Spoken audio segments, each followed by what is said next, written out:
Hey everybody, this is Craig Garber. Welcome to Everyone Loves Guitar. I got a very a guest today, Andy McKee. He's been requested by lots of people over the years, so we're really happy to have him on. I want to just say a quick shout out and thank you to Monica Hopman for connecting us. Um, Originally from Topeka, Kansas, Andy's an awesome fingerstyle guitar player. He's released 7 albums and 2 EPs, and he's also played on records by Josh Groban, Ritenour, and he hosts a lot of guitar workshops. He initially became well known, excuse me, when a few of his videos blew up on YouTube back in the early 2000s, including his song Drifting, which has over, this is like, I've never said this number, 60 million views. And at one time, the top 3 videos on YouTube were all Andy McKee's, which is nuts. This has opened up doors for him to play literally thousands of concerts all over the world, and he shared the stage with artists like Prince, Eric Johnson, and Dream Theater. And he's got a new fingerstyle supergroup album out featuring himself, Calum and Trevor Gordon Hall. The band and the album are both called Tripliciti. We'll talk about it today. Hey, man, thank you so much for your time. I appreciate you coming on the show. Thanks for inviting me, man. It's my pleasure. Yep. All right, so you started playing acoustic at age 13, and you got so into it over the next few years that you quit high school and got your GED so you could spend time playing more guitar. Your mom gave you permission to do that, which I found fascinating and like extremely open-minded of your mom. But that being said, I'm sure there's more to the story than meets the eye. I'd love to hear how that all went down and what your thoughts are on this as you reflect on this all these years later. I guess I was a part-time student at best, starting maybe about age 11 or so. And actually, I've got 2 older siblings, and we were all not too fond of going to school, I guess. We all, like to learn. But that's awesome. The school environment, was just I didn't enjoy it so much, and so we just would like miss the bus somehow and things like that. And but yeah, when I discovered the guitar, I just really wanted to play as much as I could and just stay in my room and try to put on cassettes or CDs and try to figure things out. And so after a few years of my parents, they were divorced, but both my mom and dad wanted us to go to school, and it was a struggle. It wasn't just like, oh, okay, fine, don't go to school. It was like, you gotta go to school, you gotta go to school. So when you turn 16, you can get the GED, and so they're like, well, go ahead, all right, it's clear, this is going to be at all for the next few years if you keep it up. So so they let me get the GED, and I just went from there. When I was 17, I started teaching guitar, so it's just kind of been guitar ever since then. That's cool. So it was more like they surrendered. It wasn't like, oh yeah, you should get a GED. It was more like, wave the flag, like this is the lesson, please just leave us alone. Just, like we can only handle so many of these notes and like meetings with the dean or whatever, right? Yeah. That's pretty funny. Do you have kids? I do. Yeah. Yeah. So how would you one of your kids, would you say you have what? 2 boys. 2 boys. All right. So one of your sons comes to you with the same proposition. What do you do? Well, I'd honestly look at like maybe homeschooling options. Sure. Both my kids do really well in school. They're getting good grades. They're 10 and 13. My one boy just turned 13 a week ago. So that they do well and they pay attention and stuff like that. But I know they feel awkward. They've got the same feeling that I had too, where it's just people getting their clicks, and if you're not like everyone else, you get a bit of an outcast. And yeah, that kind of stuff. So, I would look at the homeschooling stuff, and then, if they want to get into playing an instrument, let's do it. Oh, that's cool.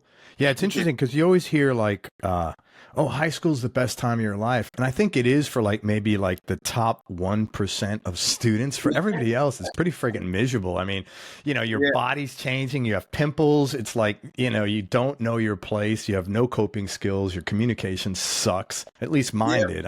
So I always used to read that. I'm like, God, high school was horrible. I couldn't, Totally. Yeah. So I know. What were some of the most important lessons you learned from that entire experience of, getting your GED and then basically starting your life as a really young man? Well, I guess even I started playing when I was 13, and by the time I was 14, I just had a feeling like the guitar was what I was going to do, and I didn't know if it was going to be just teaching guitar lessons at a guitar store, here in Topeka, or maybe something more. Maybe I could get into a band, and maybe you could start a prog rock band like Dream Theater, something like that, a dream. But I just felt like it was what I had to do, kind of. I just felt like I loved it, and it would be a waste of time to do something else, kind of. So I guess that was kind of the lesson I learned from even when I was 14, that was going to be what I was going to do with my life. But yeah, I guess, I've always kind of been kind of decisive with things too. I had a real job for one day. I worked at a fast food place, and I was like, just not it. You're like, I had a real job for one day. That's great. Would you like a lid with that shake? Was that like? Oh my God. I was just like, man, I don't know this. I can't do this, man. And so, I had a friend. Fortunately, his parents had a music store, and they offered me an opportunity to start teaching entry guitar lesson stuff. So, yeah, I guess I learned, just being decisive, is part of my personality. Man, that's an incredibly good trait, being decisive. It serves you very well throughout your life. Yeah. So, were your parents musical, by the way? Like, how did you get into guitar? No, my parents, neither of them really played an instrument at all. I did find out that my dad got a guitar from my mom not long after they got married, but he never played it, never had lessons or anything, so it was always just in the garage. But other than that, neither of them were musical at all. But they both loved music a lot, and so Right.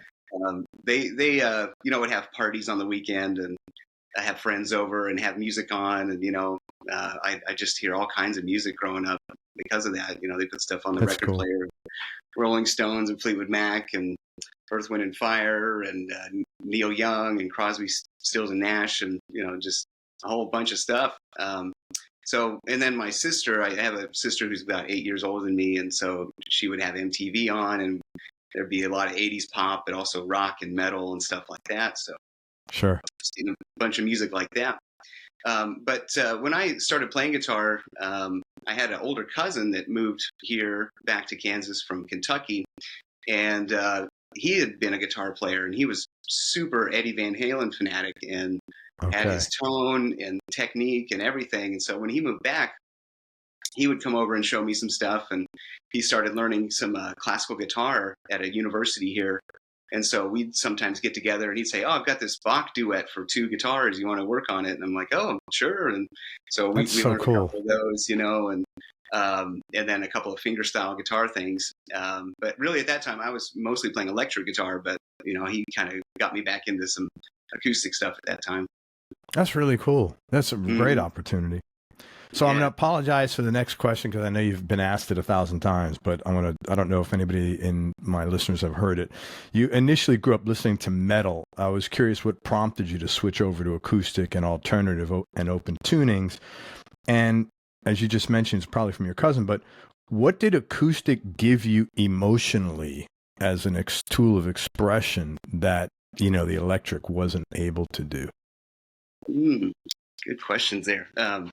Yeah, so that same cousin that had moved back here and was showing me some Eddie Van Halen and classical guitar things, he had told me about a guitar workshop that was going to be happening, and it was from an acoustic guitar player named Preston Reed, Mhm. and it, it was just something to do, kind of. It was like, sure, I don't know anything about that. Yeah. So we went and checked it out, and little did I know my life was going to change that night, essentially, man. Preston, he sort of pioneered a technique of incorporating percussion and slap harmonics and tapping and all this stuff, kind of inspired by Michael Hedges, but really another style. It didn't really sound like Michael Hedges. It was his own thing. And I just saw it, and that was it. I was like, that is everything you can do on a guitar. I think that's incredible. Yeah. I just never had seen anything like it. There's like melody and harmony and rhythm all at once. And I was just blown away, and so the technique side, the guitar player side, was like totally stimulated. Like, this is not even, I can't believe it. But I also just felt something too, of the fact that it was one guy, and it's just felt so direct. It was like, this is a message coming from, one person. There was something real personal about it that I love that too. So he was the first guy that made me think, man, acoustic guitar's got a lot of potential here that I just had no idea. So I went home that night and tried to emulate something I saw, but I had no idea he was like using different tunings. And so I was trying to do it in standard tuning, and it just wasn't happening. But about a year later, I went and found a video of his where he taught some of his tunes. And so that got me rolling, and then picked up some more of his tunes from the CD, and, and then kind of went down the rabbit hole of acoustic guitar and been on that ever since. So, but yeah, again, kind of the thing about the acoustic guitar that really, for me, that you get is that direct kind of thing. And I just felt like, when I write music, usually I have some feeling or emotion that I want to get through, or a story. And I guess it's like when an author writes a book or something, usually it's not by committee. It's just one person writing that story. So with the acoustic guitar, I feel like I can kind of tell those stories real directly, I guess, and get them across better. Thanks, man. It's a very cool answer. Mm-hmm. You mentioned, you said I went out and my life would change that day. And, to some extent, we all have life-changing events. Sometimes you don't know what they are. You made a left turn instead of a right turn to change your life. You never find that out. You can't connect the dots on that one for the most part. But you were definitely able to say, hey, this literally changed my life directly. When stuff like that happens, what is your personal viewpoint on that? Do you look at it as, serendipity, or, higher power, or, or just right place, right time? How do you look at events like that? It's a very philosophical question, I guess. But hey guys, if you're a musician, composer, artist, or songwriter, and you've always thought about or wanted to get involved in the profitable world of music licensing, but you just don't know how to go about doing it, then listen up. A new video has just been released that shows you exactly what music licensing is, how to get involved with it, and how to make your first placement. Or if you've already made some placements, you'll also discover how to create a system that lets you make more placements more consistently. This free training video is called Where the Money's Hiding in the Music Business, and you can find it online at musicreboot.com. This video shows you how to create the financial stability you've always wanted and how to take advantage of the current explosion of opportunities in music licensing due to streaming and the internet. So check it out online now at musicreboot.com. I don't know. I just feel like, I guess things, just events, unfold. You never know how they might, but I try to be open to every moment. I try to live in the moment as much as I can too. So if something like that happens, I can let it affect me as much as it can. Definitely. Yeah. So, but I don't know about a higher power, or if things are, or if we're just living in a cycle and this is all going to happen when the universe is born again. I have no idea. But, Sure. But just open to experience. That's cool, man. Had you played professionally prior to getting discovered on YouTube? Mm-hmm. Excuse me. Yeah. I had started to write some of my original music about 2001, and it was really just kind of playing in coffee shops and whatever little gigs I could round up. But I was trying to think, how can I turn this into a career? Maybe. And I heard about this guitar competition that's held in Kansas as well. It's the International Fingerstyle Guitar Championships, and people come from all over the world to it. And so I was like, well, maybe I could try that. And if I do well, I could, help the career, put that on the website, whatever. And so I went down there and I got third place in the year 2001. And that was pretty cool. I won a nice guitar and a trophy and whatever. And it was about a year later, this guy in Taiwan emailed me about coming to Taiwan to perform. And I was like, sure, wow. What's this all about? And he said that he heard a guy playing my music in a cafe he heard this guy playing guitar, and he could tell it wasn't. He had a feeling that it was Western music. It wasn't, guitar player. He said, "What is that?" And he said, "Oh, it's this guy Andy McKee. I heard him online, and da da da." And so that's how he found me. It's like, wow. And so he wanted to bring me to Taiwan and publish transcription books of my music and all this stuff. I'm like, yeah, cool. So I had to get a passport, and all that. And wow, yeah, flew out there. And that's like so random getting a message like that. Like you must have been like that's not a normal thing you're used to, I don't think. Not at all. No, I mean, I was like living with my mom. I was like, Mom, look at me now. I got to get a passport and fly to Taiwan, I think. And so, yeah, it was just nuts. But I ended up doing, I can't remember how many shows, about somewhere around 10 maybe. But I was on tour with a couple of other guitar players, a Belgian guy named Jacques Stotsum and a Japanese guy named Isato Nakagawa. And, we had a great time, and I came back again, and he invited other guitar players. And so, I just started to get this opportunity to go over there. And I ended up going to China as well with him a couple times. And this was all, about 2002, 3, 4, in that kind of time frame. And so that was all before YouTube stuff. So, but yeah, I was still kind of getting comfortable on stage and stuff. It's been 20 years now, I guess, but a little more comfortable. What an amazing experience that must have been, man! Like out of nowhere. Yeah, it was. Wow, good for you, man. Like going from Kansas to Taiwan. Yeah, it was definitely a trip, and I had to learn how to use chopsticks and all that stuff. But that's cool, man. And you start to realize that people all over the planet we have a lot in common.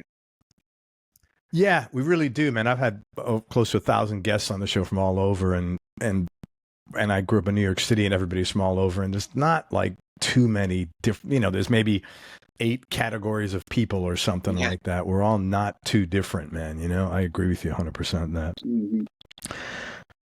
Well, you opened for and played with Prince on his Welcome to Australia tour in 2012. What was that experience like, and what was the most important thing you got out of that? Well, that was totally nuts. It just seems I've had too much crazy stuff happen in my life. I've got crazy stuff over there. That's awesome, man. That's great. Hey, I think living in the moment's the best way to make sure that happens. Yeah, so I think you're right. You're definitely right. Yeah, so I guess 2012, maybe in February or so, my manager had hit me up and said that he was contacted by Prince's manager and that he was interested in working together. And so,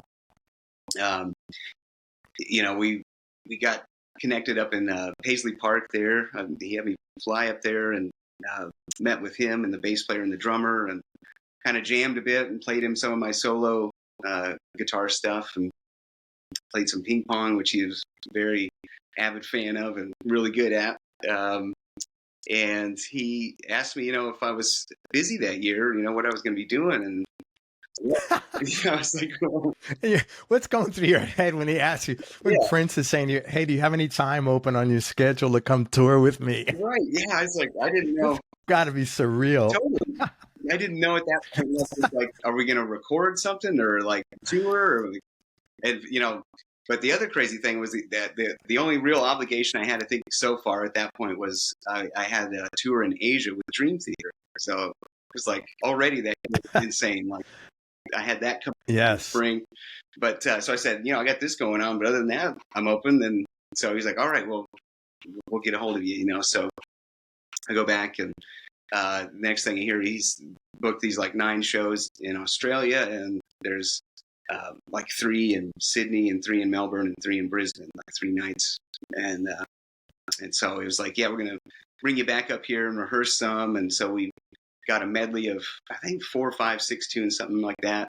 And so they were going to like bring me up in the middle of the stage and, play this medley with the band, and then go back underneath. And just, I was like, oh, this is insane, Yeah. What do you like the first time you go up there and they're like Prince's bass player and the drummer, like you had to be nervous as hell. Like what, but other than nervous, like I don't. Yeah, I mean, I don't even know. Like, there was some. I mean, I didn't honestly. I didn't feel too nervous because I mean, I didn't. I mean, I just wanted to go be myself, kind of, because it was like they called me up. I can't be. yeah, right. It wasn't like you begged them for an audition or Yeah, something like that. No, I didn't mean nervous like competency wise playing. I meant nervous like, just what are we doing? Like, what's going to happen? what the hell's going on here? Like, what am I? Like, I mean, I'd be like, what?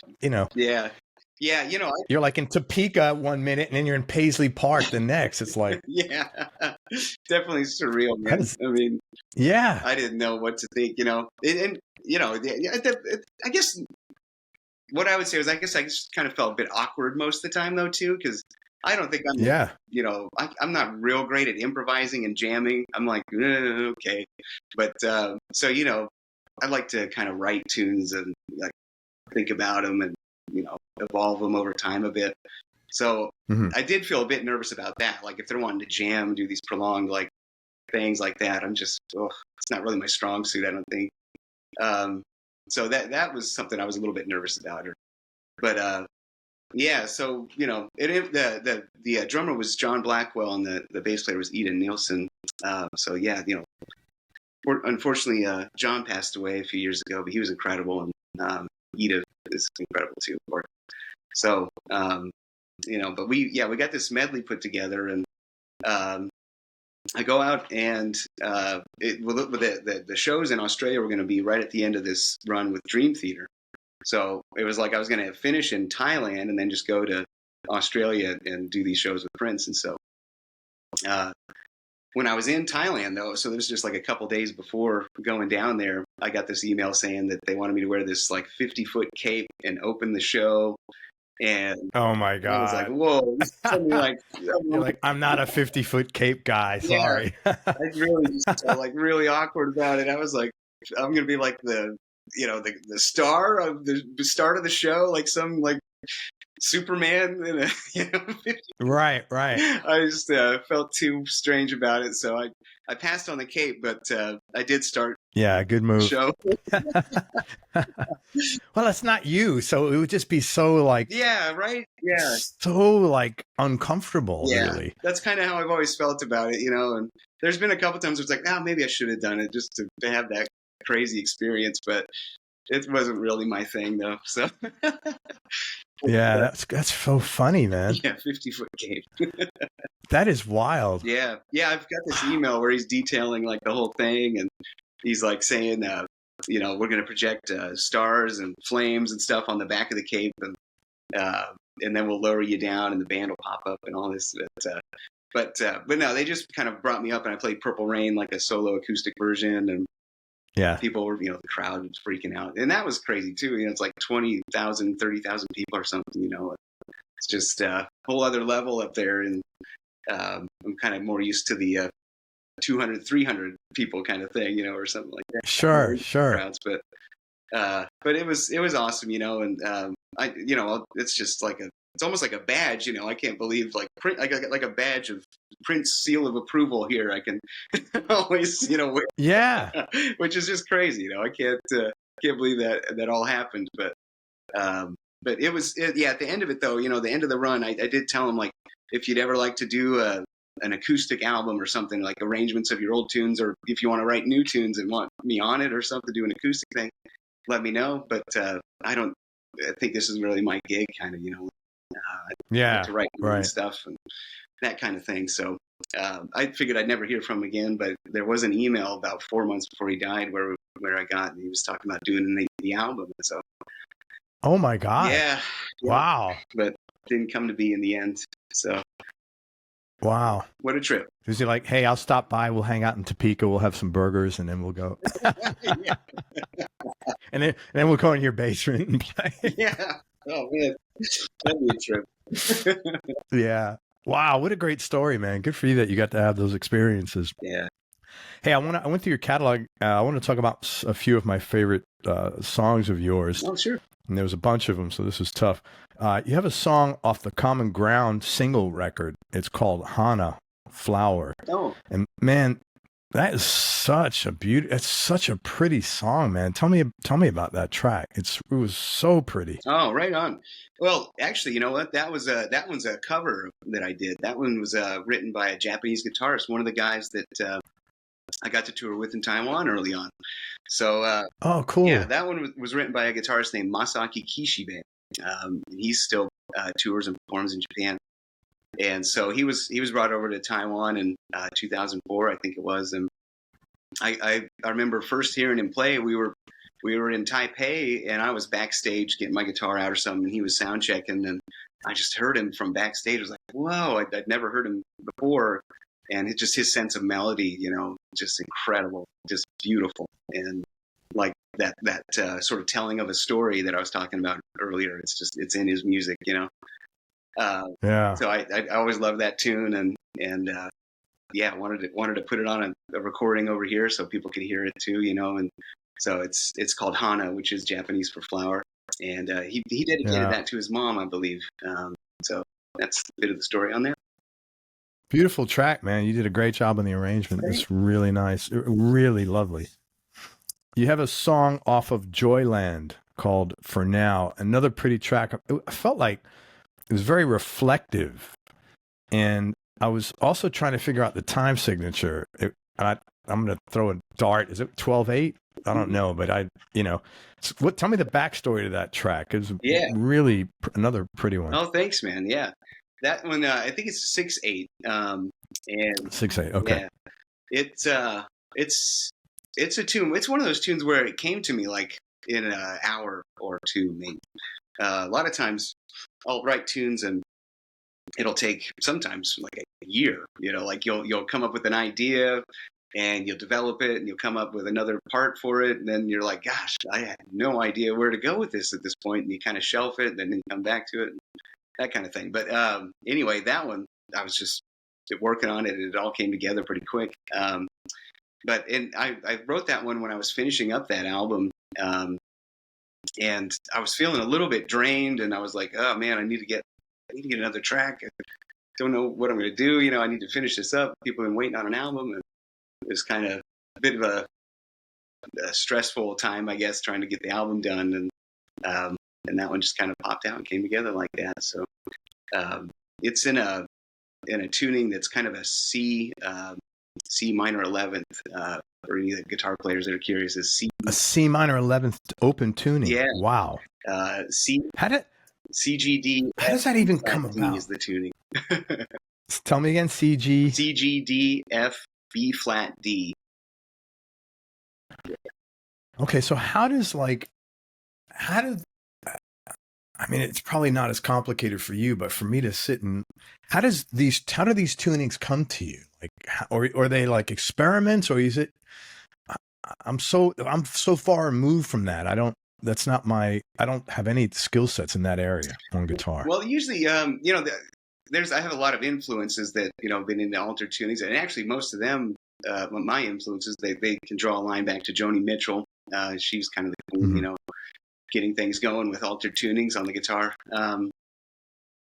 But sometimes I'll find ones from my influences and be inspired and try stuff in those tunings, or maybe I'll make alterations to those. And so that tuning is pretty similar to a tuning from a piece from Don Ross called So Little Time.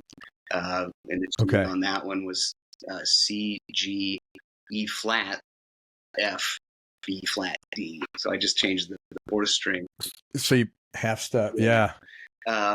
But having said all that, though, there's really just a few kind of bass areas that you can start from to get some altered tunings, like the D-A-D and the bass. So you have like the drop D, and then you can kind of mess with the top three and different chord voicings. And then the other real common one is C-G-D in the bass. So like in that one.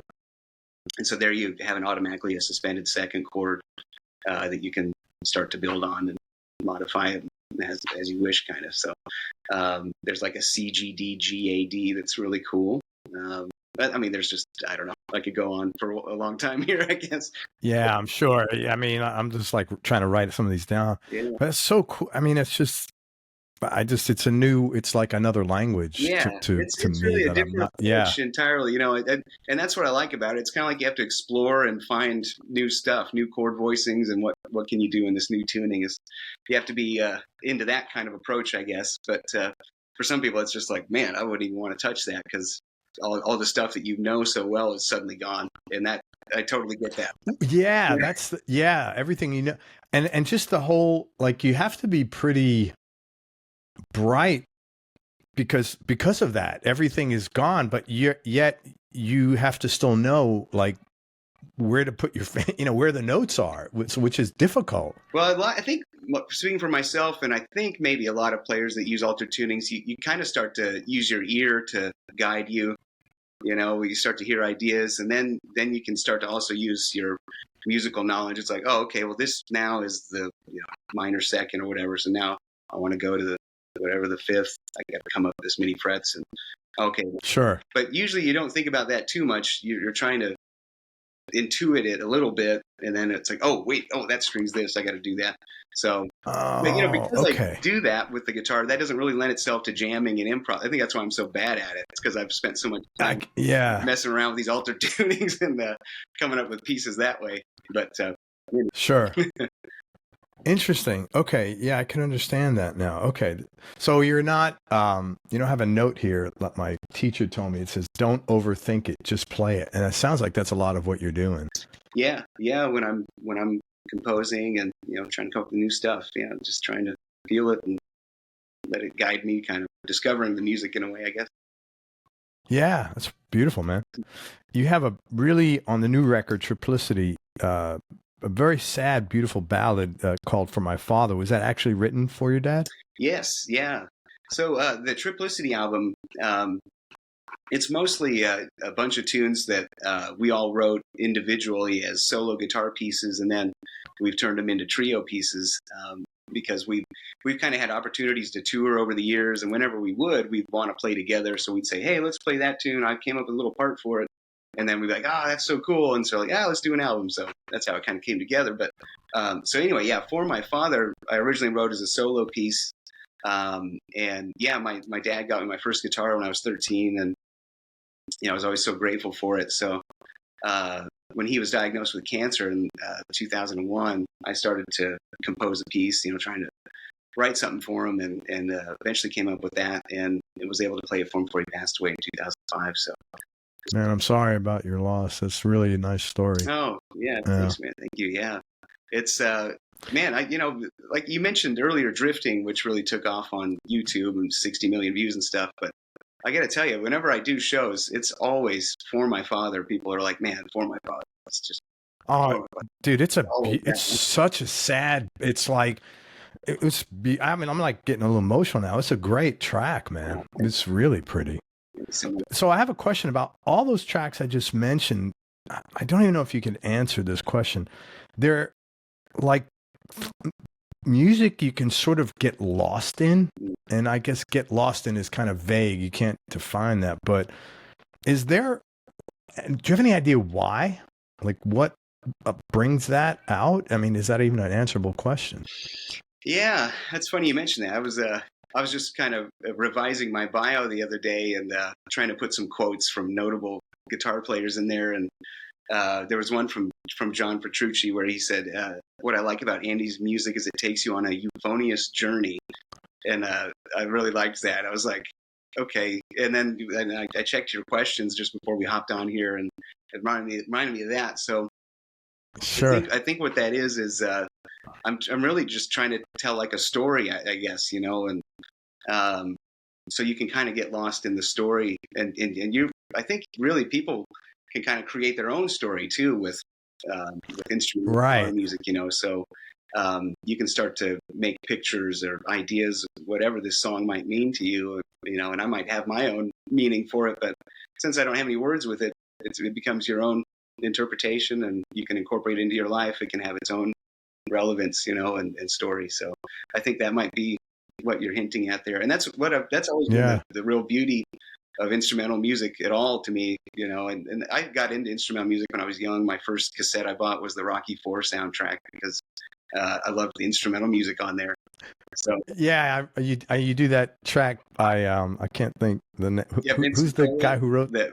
Yes, yeah, I've seen you do that. Yeah, Yeah, yeah. So, I just always loved instrumental stuff for that reason, that you can kind of make your own story and paint your picture that way. thank you. Question about, you mentioned how you guys play together. How do you decide, like, how do you handle arrangements? Because, if you got a guy on bass, drums, it's like a more of an organic, inherent thing. But you got three like excellent guitar players. Uh, d- how do you make arrangements for that? Yeah. It's not easy. I don't think it's easy. Well, and that's why it works. I think with me and Trevor and Calum is that I don't want to sound pretentious here, but I don't know if I'm trying to find the right way to deliver it, but it's like we all three really do want the music to be the point, so if that's the focus, then, you don't really need to play the guitar, so fast, or you don't have to showboat, it's so Yeah. if somebody's got, a part, and like I said, these were all solo pieces originally, except for one of them. So let's say we took one of Calum's pieces and he's got a full blown solo guitar piece here. So what are we going to do to add to it, without taking away anything? So you just try to look, what maybe I could play like a baritone guitar on this one and add that kind of texture, color, tone.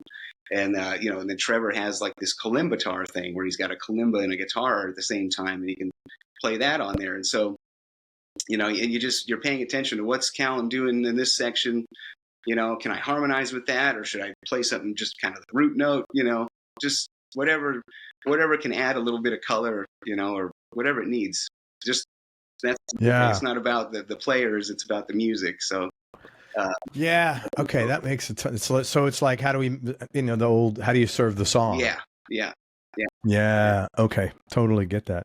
It's funny you mentioned Don Ross. I literally just got referred to him this morning, like an hour before we spoke. Yeah, to have him on the show. So I haven't reached out to him yet, but that's pretty funny. Oh, cool, man. Yeah, he's one of my biggest influences. Do you know Steve Bell from Canada? Man, I don't know. Fingerstyle guy. Yeah, really good fingerstyle player. He was the guy who hooked me up with him. Okay, I got to check him out. Top 3 musical experiences you've had, Andy. What are your top 3? Well, I'd say first one I'd mention would be getting to tour and perform and befriend Eric Johnson. He's, I think you mentioned earlier, he's the guy that made me want to play guitar. When I was 12 years old, I heard Cliffs of Dover on the radio. And that was just kind of it. I was really into Metallica at that time, and bands like that. And so, I was into rock and stuff, but I didn't really think about playing an instrument at that point. But hearing Cliffs of Dover just like hit a switch about playing the guitar, and I liked instrumental music and everything too. I mentioned that too, but. It's just I never heard instrumental guitar and the expressiveness of his playing and the way he tells the story, with his playing too. There's a million great guitar players, and there's like just a handful or so that I think can really do that storytelling thing, real well. And like that Avia Musicom album. Yeah, that was a great record. Just so good. So, after my career started to pick up, I had this idea to start a thing called Guitar Masters, where we would go out on the road with some great guitar players. And so the first version of that went out with Peppino D'Agostino and Eric Johnson. So, I had Peppino on the show here a long time ago. He's a really good guitar player. He's got a good story, a good life story. Yeah. Italian dude, and yeah. So getting to meet him down in Austin. I remember the first time really just even meeting him there, and then it's like we're going to start the tour, and I saw him in January with the G3 reunited down in Las Vegas, and just getting to see him again, and then just last night my wife put Desert Rose on in the car, and I was just, man, that solo is the best guitar solo in the universe. It's so good. That's cool. But so just getting. So your wife listens to the your wife listens to the same kind of music you do. Oh yeah, sometimes, by proxy, she's kind of she's gotten I was going to say that's pretty unusual. Yeah, by proxy. Okay, that makes more sense. yeah, or by osmosis or something. She's into Eric Johnson and Dream Theater too. She really loves images and words. So that's cool. Yeah. So yeah, man, that's definitely one of the biggest things for me in my musical career. Getting to be a part of the Michael Hedges documentary, which is soon to be coming out, and being friends with his family is real big for me. Michael is my biggest musical influence, really. Sure. And so, being interviewed for that and getting to know his sons and brothers and his sister, it's been really, really cool. Gosh, I guess there's too many, but I guess another big one would be John Petrucci, being friends with him and getting to text him a stupid joke now and then and have him laugh at it. That's cool. So yeah, it's those are probably the things, and getting to tour with Dream Theater a few times. It's really cool. Yeah, that's awesome. Thank you. Those are good. Mm-hmm. Was there ever, imposter syndrome? It's a common source of anxiety for musicians. Was there ever like a point in time where, bless you, you had to overcome any kind of self-doubt or imposter syndrome in order to keep at it once things started taking off? Because I get the sense it was like a very steep curve there. Like once it happened, it wasn't like a gradual, it was like a zero to explosion, Yeah. I guess on that, as far as that term goes, I feel mostly out of place, like on stage around other guitar players. Whenever there's like a jam thing, I keep going back to that, but I'm just no great jammer at all, and a lot of times when you're with other guitar players, like, oh yeah, let's jam at the end of the night, and I'm like, okay. And so I feel like it's like yeah, but you do know your level of like looking at that is like multiple lengths greater than like anyone in the audience is having that same criticism of your playing. You realize that, right? Well, yeah, I guess, but yeah. There's always other. Like, I don't think anybody's walking out of your concert saying, love the show, that guy can't jam. I doubt. I was like really confident that that's not happening, man. Yeah. I hope so. Shoot, but yeah, I guess but that would honestly be where I feel like people might think I'm better than I am at something, and so I feel like I'm an imposter. Sure. That, but as far as going out and doing my thing and being Andy McKee, I don't feel like an imposter at all at that. So that's fine. That's great. That's awesome. That's all that counts, man. Yeah.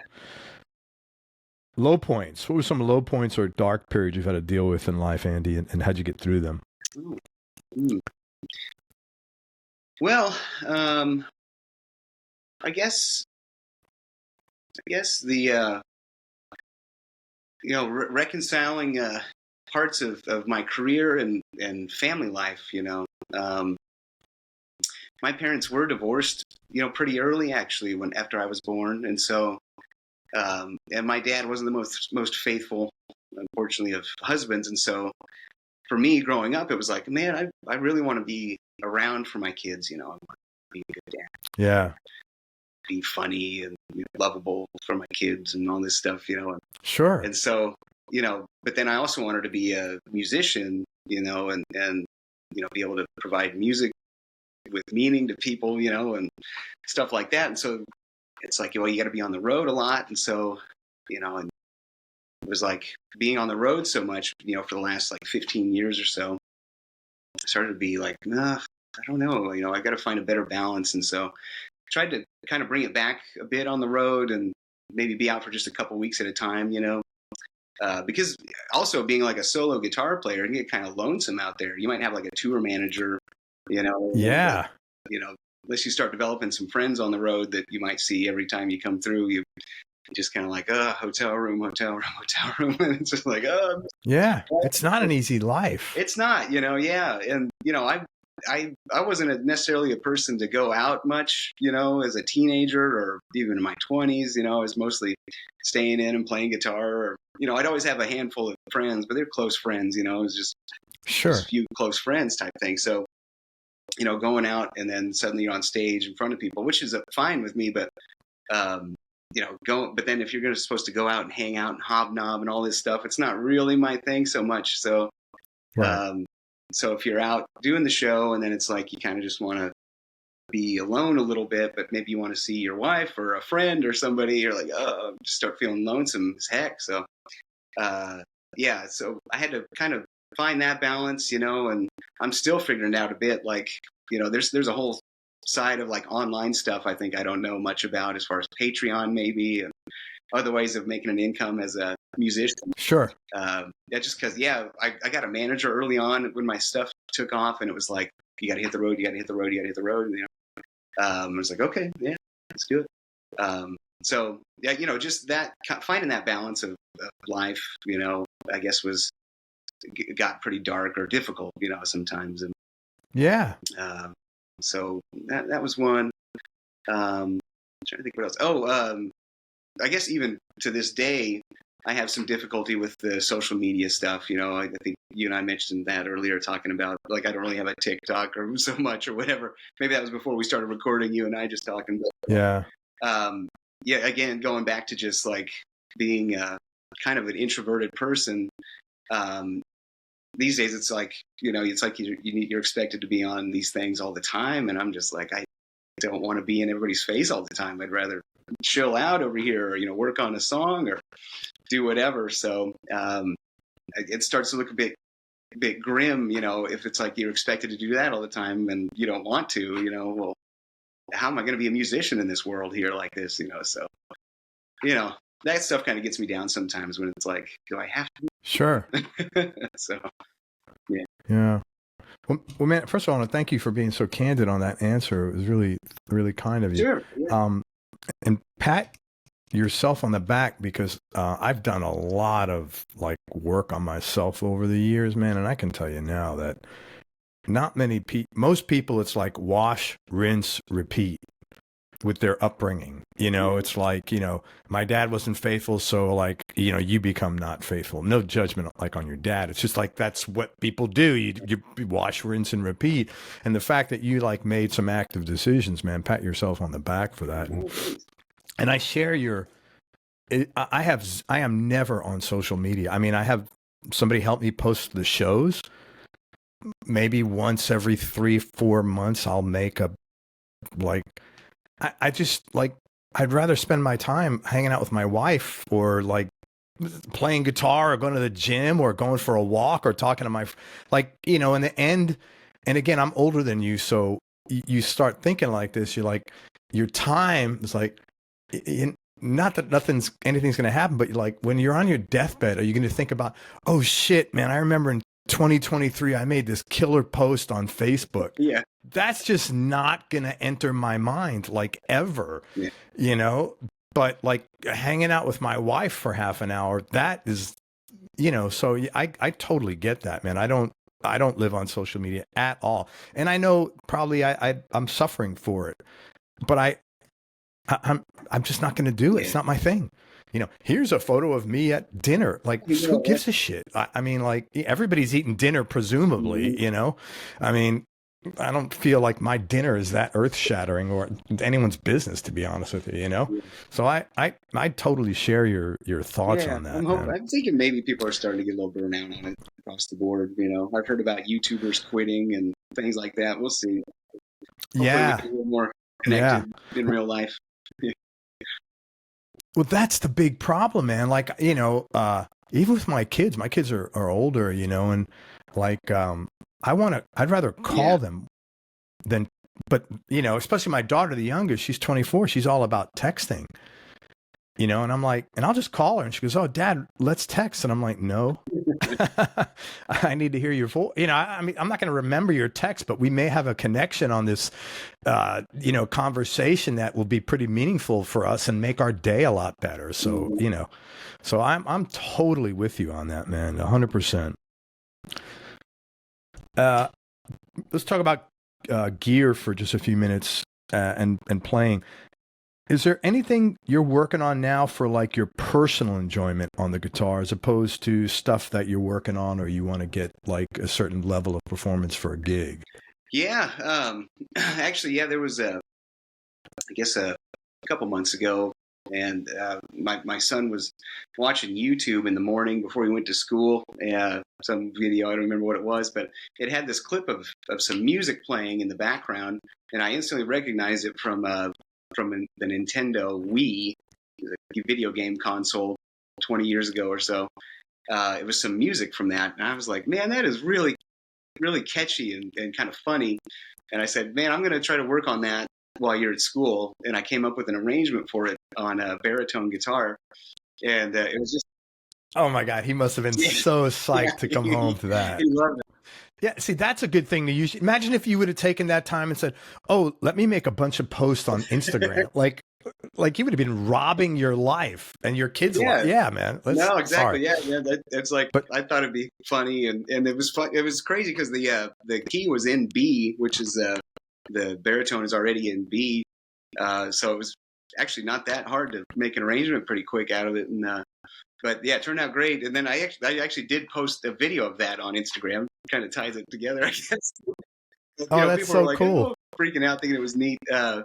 And so, I've always been, that's been my other hobbies, video games. I don't watch too many movies or TV, but the other bit of entertainment is some video games. But so I'm going to do this EP of some video game music arranged for guitar. And, it'll just be something kind of fun. And I think people are into that out there. They seem to really freak out the last one. Yeah, definitely. That's very cool, man. Very cool. All right, let's talk about your guitar. What is your go-to guitar right now, and what other two would round out your top three? Well, my main guitar is, I actually have a signature guitar model with a builder. His name's Michael Greenfield. He's from Montreal, Quebec. He has a brand called Greenfield Guitars. You can go to greenfieldguitars.com if your listeners want to check it out. I discovered his guitars in 2004 at the first Canadian Guitar Festival, and I went up there to check out Don Ross playing and actually to compete in the festival there. They had a contest. I think I got second place that year.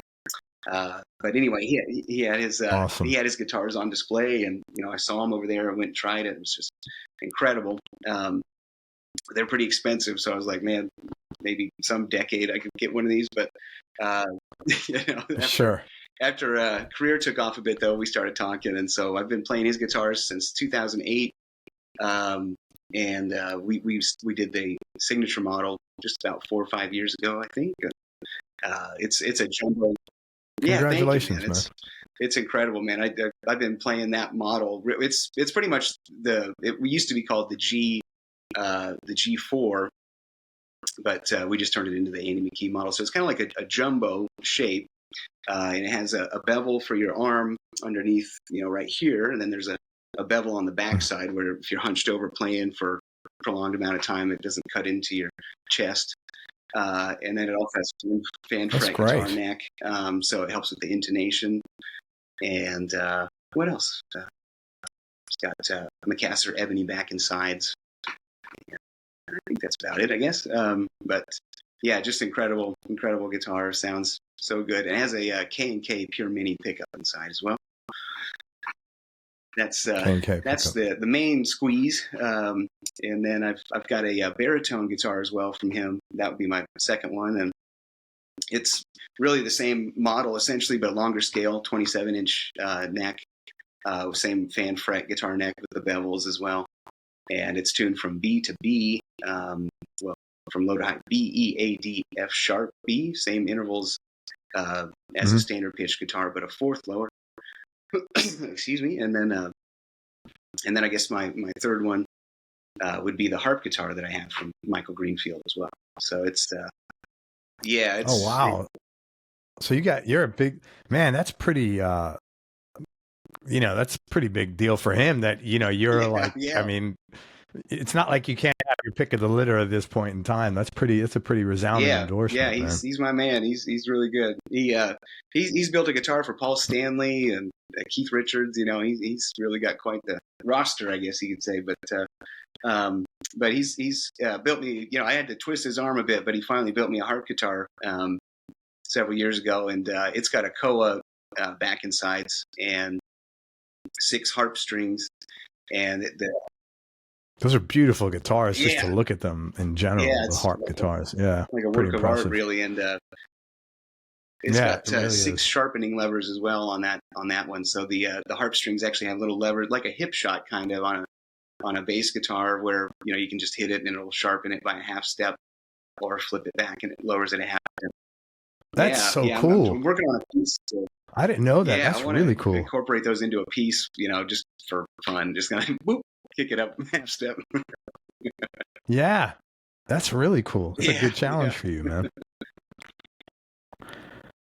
Do you remember the first album you bought? Yeah. It was the soundtrack to Rocky IV. So It was that soundtrack. Okay, cool. yeah, All right, tell me just the. maybe a Go comment ahead, on that. sorry. Yeah, it was in particular the scene in that movie where Rocky was training in Siberia, and he was pulling up like logs on a sled through the snow, you know, and all that. There was some music, and the music was called Training Montage, and that was the scene. I guess it was a training montage.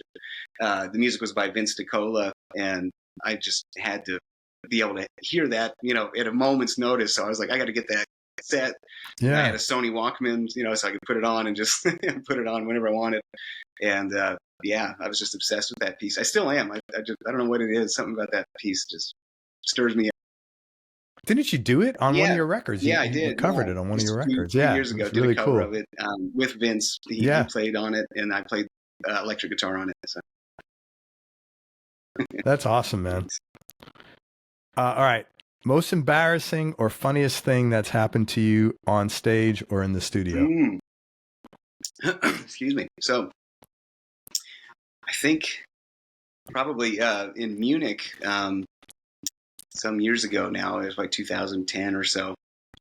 I was, you know, doing a show there, and I think it was even sold out. It was pretty packed in there, maybe 400, 500 people, something. And, you know, going through the set and just everything's great, and get to I was playing drifting, and just totally brain fart, like blank, like I don't know what happened, like just completely forgot where I was, what I was doing, and had to stop. Like, I mean, I've had moments in tunes where, you know, maybe you have a error or something, but you don't stop, you just keep going, and it's like, nope, it's already gone, nobody even knows. But it was like a total brain fart, and so I had to stop and say, whoops. You know, I had to say, I think I made a joke like, I was just wondering if I left the oven on. Give me a second here. Like, you know. So. Oh, that's cool. That was quick. I mean, that was at least like, you know, humorous. Like you get a pass after that, you know, like you're just being human, man. You know, this shit happens. Exactly. It was like, if you have those sort of things, it says a solo guitar player, you know, you're the only one up there making any noise, so you got to do something. That's pressure, man. That's a ton of pressure. Best option is to make a joke, so that's a good one. Yeah. So I was able to recover and keep it going. But it was, you know, it's like the one everybody knew me for you know, drifting just a few years after it broke on YouTube, and couldn't remember it all. And people were like, what? Sure. But it was all good. Yeah, I think people are a lot more forgiving than we tend to put on. When you're driven and, you know, you have like a type A personality for your work, at least, I think people are a lot more forgiving and stuff like you're right. that, you know? Yeah. All right. Top 3 Desert Island discs, no particular order, and just for right now, because obviously that changes all the time. Okay. Do Aerial Boundaries from Michael Hedges. Avia Musicom from Eric Johnson. And Images and Words from Dream Theater. Yeah. Very cool. Tell me, okay, let me ask you this. This is an interesting one. You know, everybody, when you're recognized as a great guitar player like you are by the media and by the internet, Is there anything you intentionally do or stay mindful of to sort of keep who you are and what you do separate? Because it would seem that if your self-esteem only rises and falls with the what you do part, it seems a little dangerous because you can't always control that. You know, you put out something, it's not as popular. It's not, or it's not up to your standards. So is there anything, because you seem super like non-celebrity like oriented, Yeah. What do you do to sort of keep yourself in, in reality and not get caught up in people liking Yeah. you? Yeah, that is a good question. And let's see, I guess. I think there's probably a part of my personality that does, like it when people like me, of course, like, it feels good, but Sure. I think at some point, I guess in the last several years anyway, just kind of got more like, didn't need that sort of validation, I guess. Yeah, it's because, yeah, I guess when my career took off, it suddenly felt like, well, everybody loves me. Like, so millions and millions of people love me all of a sudden. Oh my goodness. And that was a trip for sure. And I guess, it may have messed with my mind a bit. I don't know. Like, to be totally honest with you, like you might assume that everybody loves you or something, but it's like you might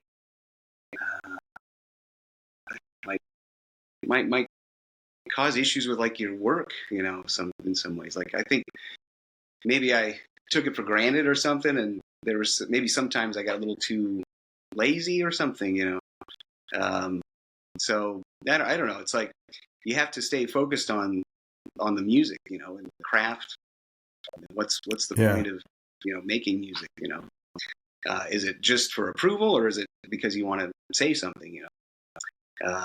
And the point of playing guitar too, and there was certainly a period where, at least through like my teenage years and early 20s, it was like maybe the focus was like the guitar and like proficient and becoming good and becoming someone that everyone would think is really good at the guitar. But then at some point, it's like when I started to write music, actually, is kind of when it started. It was more like, well, I want to become good at writing a song or telling a story with this thing, like Eric Johnson or like Michael Hedges, or it's not just that they can play real well, it's that they're telling a story, So that became my focus, really. But I think when the YouTube thing took off and everyone was kind of, especially drifting, like, was the big one. It was definitely the technique thing was unusual, and it was like a visual experience in YouTube. Right. And so that was one thing, but it was kind of funny because that was really the only tune I wrote where I was banging on the guitar so much and doing that percussive thing. But people thought that was what I did, like. But I had one song, and my arrangement of Africa, I was doing some percussive stuff on that too. But so I kind of wanted to say, well, that's not my only thing. There's For My Father, Rylan, all this other stuff, and Into the Ocean, other tunes where I don't do percussion, at all. So, I didn't want to just write another percussion tune and another one because that's what people expected from me. It was like I wanted to write music that I felt serious about, and that it wasn't just thrown together for the hell of it or whatever, So yeah, I have felt a bit like the whole celebrity thing. I could have maybe chased it more, or tried to be putting stuff on Instagram or TikTok. I think I have 2 videos on there that I've just put up just almost as a joke, because I think the platform's a joke, to be honest. I don't like it at all. I think when everybody, but you know what? All these young kids, and I hate to sound like an old man, but like my daughter will come, hey, Dad, I bought this supplement. I'm like, well, where'd you hear about it? TikTok. I'm like, there's no barrier to entry there. Like, I That's can get right. on there and talk about construction equipment, and I know Right. nothing Yeah, you're about right. construction, but like, I'm an authority. I'm That's like, you right. got to do some You're right. research on this. Like, Yeah. you have the internet, look it You just have up. to get much It's conviction, quite that's funny all on you there. I need to agree with do, you. and It's then like weird. people will believe it. Yeah. Yeah, you're an Yeah. expert. So Like, like, the kind of right. music that I like and that I like to write is a little more serious most of the time, a little more introspective, or so, when you have these platforms that, people are just like this, and you're like, why would I even want to put my music on there? It's just going to be scrolled through in a matter of seconds, and who cares? So it feels a bit like Yeah. the music is devalued on those kind of things, and um, so I have a hard time fitting in on those platforms and seeing that makes sense. But so yeah, I know I've been rambling here a bit about celebrity and stuff. No, it sounds like what you've done is you stayed focused on representing you, well, like what you want to put out there, communicating, expressing yourself. It sounds like that's how you've kept this, kept your stuff together, focusing on not how many people like it, but, Yeah, what you have to yeah, that's always say going to be musically, the point, which I think is and great. that's I think sometimes that part is lost too on these days. The fact of creating stuff, a lot of the big guitar things that you might see on the social media stuff, or people playing other people's music, it's like the act of actually creating something and pulling it out of yourself and something new. People have kind of forgotten about that art form, I guess, yeah, with what's cool on social media. Yeah. And you're super prolific too, which is not easy to crank out as much original material as you have in the time that you've done it. So, pat yourself on the kudos to you, man. Thanks. I appreciate you. These are not easy Oh man, questions, I and I love know it, that. dude. So I I love appreciate you getting answering them. Thank serious you on very some of this much. stuff. It's good. Okay, cool. I mean, I don't want to Me talk about neither. like what string gauge or something like. I don't know that. All right. Something about yourself people might be surprised to hear or find a little odd. Gosh, what might that be? It's kind of an open book, to be honest. I don't know. I'm really into Pantera. I don't know. I guess most people know that, but if you only know me as an acoustic guitar guy, you might not know I'm really into Pantera. I got Dimebag right here. There you go. That's funny. There you go, man. Holy crap, that's pretty cool. What's the happiest moment or happiest time in your life, Andy? I guess when I got married, you know. Yeah, it was. I've been with my wife Cool, man. just together for 23 years. So we got married in. Yeah, Oh man, thanks, man. congratulations. Yeah, That's awesome. it's been Really awesome. nice to hear It's that. so cool to be with someone for such a long period of Yeah. time, and just That's, the experiences you've had. It's yeah, yeah. You and it enjoy works. I know. yeah. And when it works, that is cool. Thank you. Congrats. That's awesome, man. Most important thing you learned from your dad, or maybe learn not to do from your dad, I guess, even. Well, I guess my dad was really personable, and I guess I maybe I got that from him genetically a bit, but maybe also just from watching him. How he interacted with people. He owned a bar for a few years, and so having that sort of skill of being a bartender and interacting with anybody that comes in, that's right. They're like everybody's therapist when Yeah, I you come think in, man. Yeah, we totally. kind of, me and my siblings all have that sort of personality. So just trying to relate to people. That's the first kind of when you meet somebody you don't know, like get to know them a little bit. What do you have in common, kind of thing. Sure. Yeah, very cool. How about mom? What's the most important thing you learned from her? Well, she raised me mostly, me and my brother. So she taught us mostly about The golden rule, I guess, is a big one. And just treating people with kindness first, and respect, and just how to be kind and loving, that kind of thing. She taught us all that. Yeah. Hobbies outside of music? Yeah, video games, interests? definitely the big one. So yeah, I've been playing games Right. since about 1984, and I've owned all the console video game systems, and spend way too much time playing games. Probably I'd probably be really good at improvising if I didn't play video games. That's quite funny. I don't know about that. I think you're pretty good at improvising. And you've been all over the world, man. What's the favorite place you've traveled? Yeah. Probably, I usually go back to Japan. Is my favorite. It's kind of a three-way tie. Usually, like Germany and Scotland and Japan. I love those three a whole lot. Yeah. Wow, three really different places. Really great. People there in those places are all pretty hospitable and friendly. And in Scotland, there's just a real charisma too, to the people, and Ireland too has that. But, and I'm speaking real broadly here. I hope I'm not offending anyone. It's not like the other two don't. Yeah, I know, right? I know. You are somewhere. Don't worry about it. It doesn't matter. Why'd you pick Scotland and not my country? You know how charismatic? How dare you? The Federated States of Micronesia are.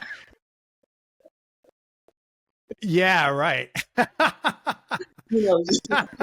Yeah, touche, man. I mean, thank God I didn't ask you what your favorite food is, because how could he like meatballs? That's ridiculous, Yeah.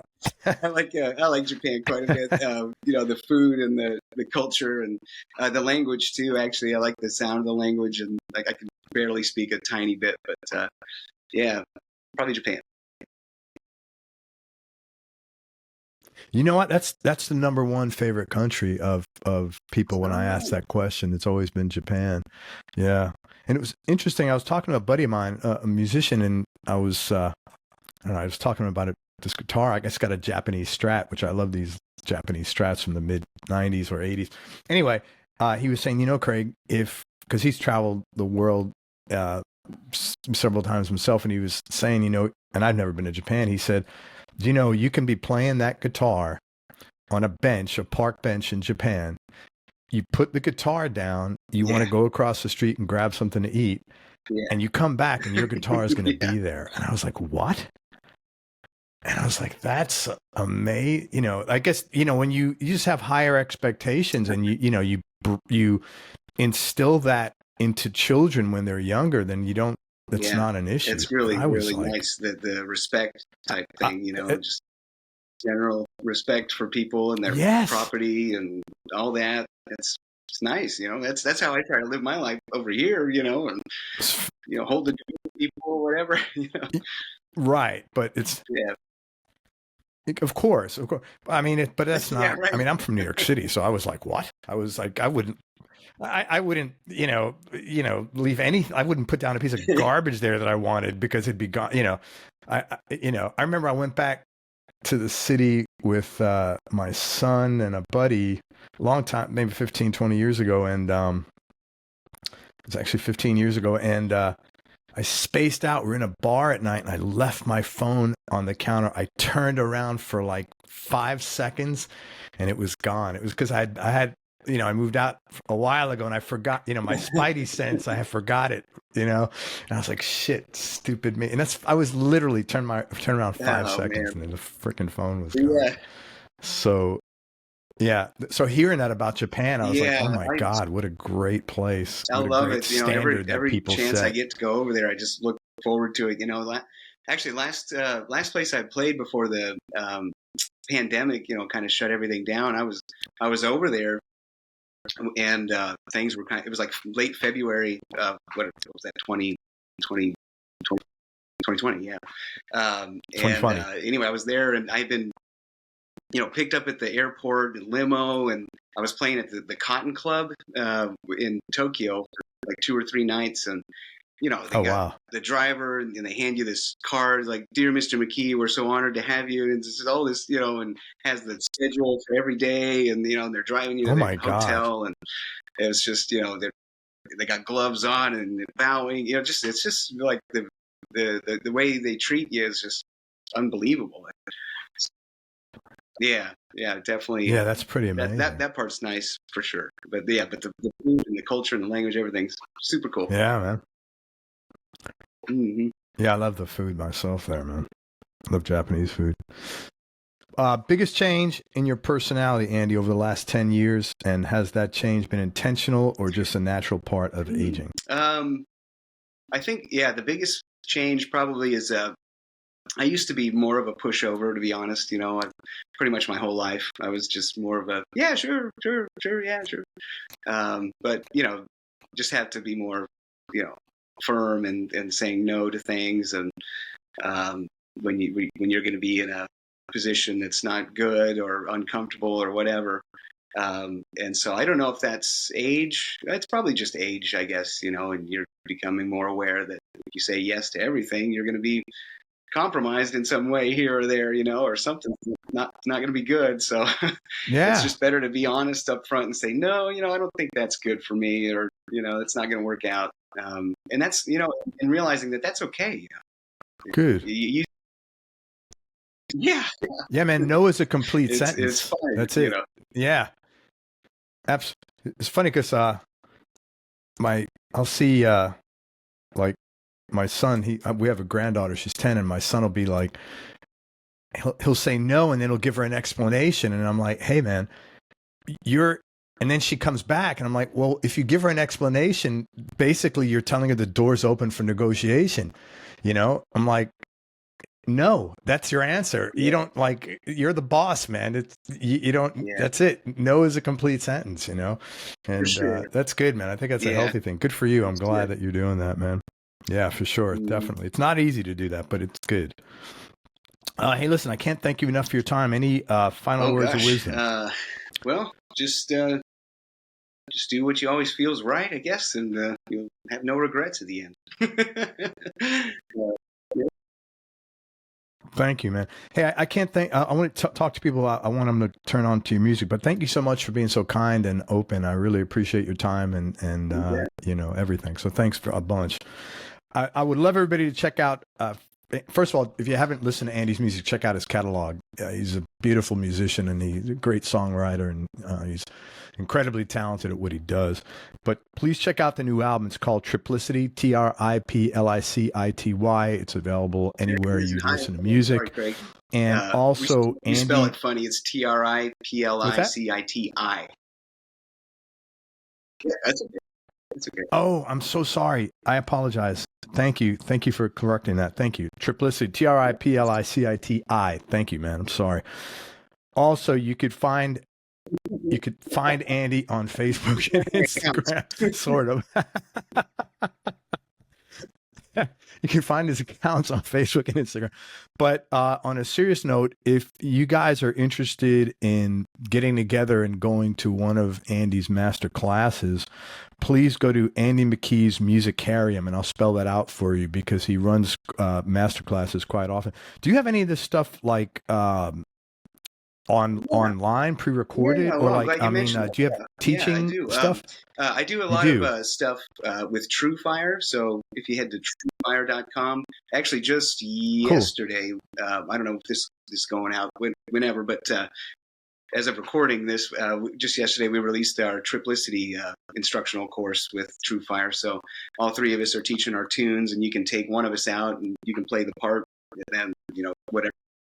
It's pretty cool, yeah. And the sheet music, the Oh, that's tablature scrolls awesome. along, and you can play it and so Yeah, forth. So pretty cool.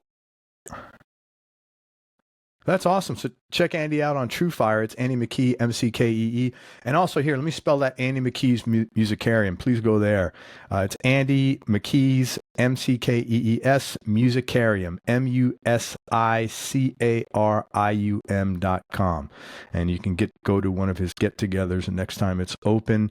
And I don't think so, man. Just want to say anything thanks else so much for before I having me, close Craig. It's out? been a lot of fun.